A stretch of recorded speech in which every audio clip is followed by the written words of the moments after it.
From MTN News, this is Montana This Morning.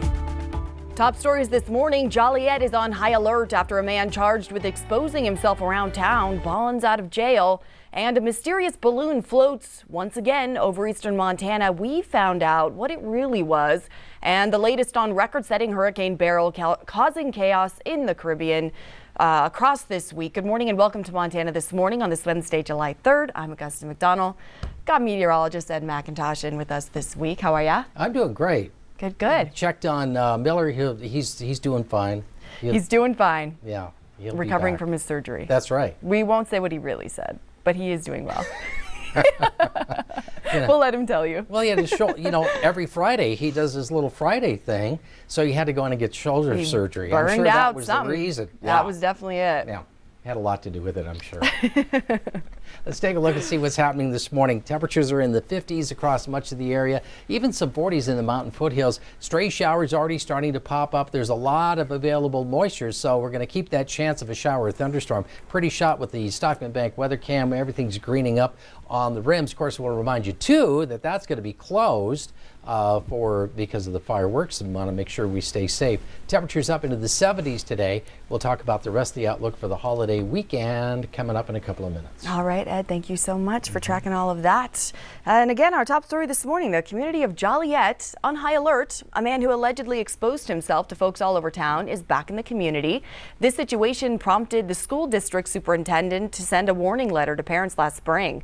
Our Charlie Kleps looks into this investigation. It was here on the Joliet school playground where one man allegedly exposed himself to several students back in April. That inappropriate behavior continued throughout town, eventually leading to his arrest, which is why many residents were concerned when they saw him released this weekend.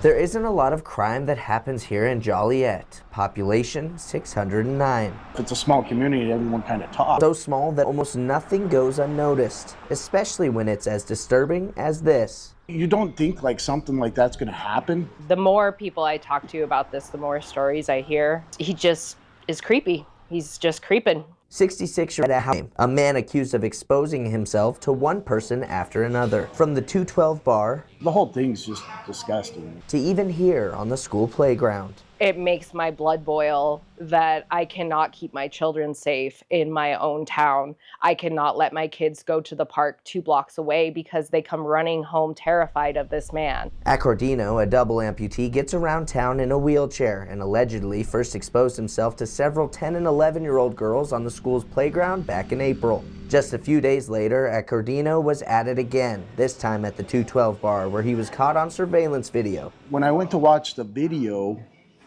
I was like, oh my God, this really just happened. Bar owner Hal Ward says once the initial shock wore off, his emotions turned to anger for his female employees. Being a male, I didn't realize the effect it would have on a young female girl like that, and it traumatized the poor girl. Carbon County deputies arrested Accordino. He's now charged with 3 felony counts of indecent exposure. In an interview with authorities, he blames memory loss issues, saying, quote, "Obviously I'm doing something and I'll have to stop. I do it without thinking about it, and that's the bad part. That's what the problem is." Accordino is now out of jail after posting bond, and that's what worries many in the small town. Everybody's afraid something's going to happen. The guy shouldn't just be out roaming the street right next to the school. A frustrating reality for families and business owners who realize that while the authorities are doing what they can, one simple, scary truth remains. When they are at school, he's closer to them than I am. In Joliet, Charlie Kleps, MTN News. Charlie, thank you. A Billings man accused of stabbing his mother as officers frantically tried to stop the attack pleads not guilty in court. 38-year-old Robert Masarena is charged with deliberate homicide. Court documents say a 12-year-old girl called police to a home on Bench Boulevard Friday night, saying her uncle was stabbing her grandmother and threatened to stab her next. 55-year-old Patricia Masarena was killed. Responding officers could hear Patricia scream for help and shoot at Robert, who wasn't hurt. The responding deputy, Kevin Stahlberg, was placed on leave. The 12-year-old girl was able to flee to a nearby home. Robert's bond was set at $500,000. And in national news, Jamaica and the Cayman Islands are on hurricane watch this morning. There's a hurricane warning in effect as already deadly Hurricane Beryl makes its way through the Caribbean. In parts of Haiti and the Dominican Republic, there's now a tornado watch as well. CBS's Jared Hill has more on this destructive storm and how people are preparing. This morning, Hurricane Beryl continues its path of destruction through the Caribbean after slamming Grenada. The situation is grim. There is no power. There's almost complete destruction. Beryl is barreling toward the nearly 3 million people on Jamaica and the Cayman Islands. On Grand Cayman, folks waited in line as long as 3 hours to stock up on groceries. Similar scenes in Montego Bay, Jamaica, where Beryl could bring catastrophic winds and up to a foot of rain. They say there's going to be an hurricane, so we're getting up some water and stuff. Earlier this week, as a massive Category 4 storm, Beryl tore through St. Vincent and the Grenadines, along the way killing at least half a dozen people. Monday night, Beryl intensified into a monster Category 5 hurricane, making it the first storm this strong this early in a season that starts June 1st. Fueled by unusually warm ocean water in the mid to upper 80s. It has weakened ever so slightly, but unfortunately, I think we're running out of time for it to weaken significantly before it hits Jamaica.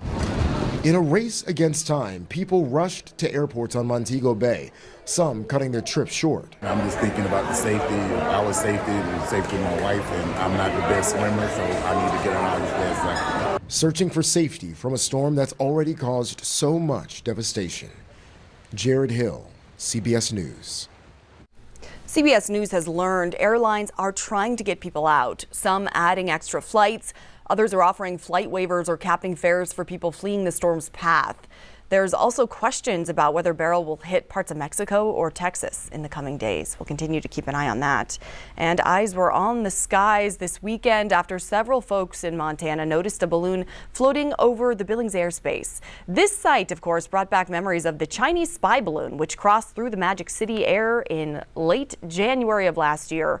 But fear not, this particular balloon definitely wasn't that. The balloon belonged to Stratosphere Solutions, an American company based out of South Dakota. The company works with partners like NASA and Google, helping with everything from communications during natural disasters to scientific research. This particular balloon is being used for research and development. Patrick Gilchrist, a meteorologist with the National Weather Service, worked on this, as well as some folks with a private company. As we figure out how to do more interesting stuff, more important stuff with these systems, there's going to be more of them in the air. So hopefully people can get used to seeing them, and it's not always a bad thing. In fact, a lot of the things we're doing are really good.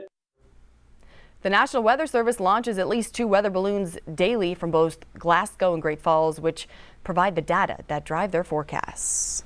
There is a very happy young angler in western Montana this week. Trout Creek resident Wade Merchat landed himself in the state record books. Here's a picture. The 12-year-old reeled in the biggest large-scale suckerfish ever captured in Montana. He says he used a night crawler to land the 6.7-pound, 25-inch long fish in the Noxon Reservoir that's up in Sanders County, northwest of Missoula. He caught the sucker on June 19th, and state biologists confirmed it as a record. Montana is home to 9 different species of suckerfish, and large-scale suckerfish usually top out at 5 pounds. The previous record weighed in at 6.1 pounds. This year, fireworks are again prohibited in city limits. This church celebration will go on. The free event is held at Metro Park with fireworks starting at dusk. The Billings Fire Department will close public areas along the rims from Main Street to the area. But this weekend, maybe buying some fireworks or some hamburger buns. It's important to remember that there are many members in our Those are the things that also can be very trigger people with true for children education teacher and the legal guardian of her 10-year-old brother who was recently diagnosed with autism. 4th of July comes and he wants to be a part of the everything, but the loud noises is way overwhelming. And just for like a lot of kids in my class, loud noises, they'll cover their ears. She recommends headphones, distraction, and most importantly, safety. They see these pretty lights, they see these things going off, these loud noises. It's so exciting. They want to run up to it and they want to grab it. Independence Day can also bring stress to those with dementia. Large groups like parades or family gatherings can be really confusing for people with dementia. and just agitating the noise and the fireworks. Erica Purington with Adult Resource Alliance says avoid the large groups. Use name tags if needed. Play a white noise machine or music to mask those loud bangs. We also acknowledge that this can be a challenging time for caregivers because you do have to shift things entirely to, help somebody be okay. Both Purington and Davenport say it's okay to still celebrate in these cases, but be compassionate to those around you or someone you may be looking after. Still celebrate, because there are parts of it that are going to be familiar and festive and fun to someone with dementia. Just be compassionate with those families that are trying to give their children the experiences that everybody else gets. In Billings, Haley Monaco, MTN News.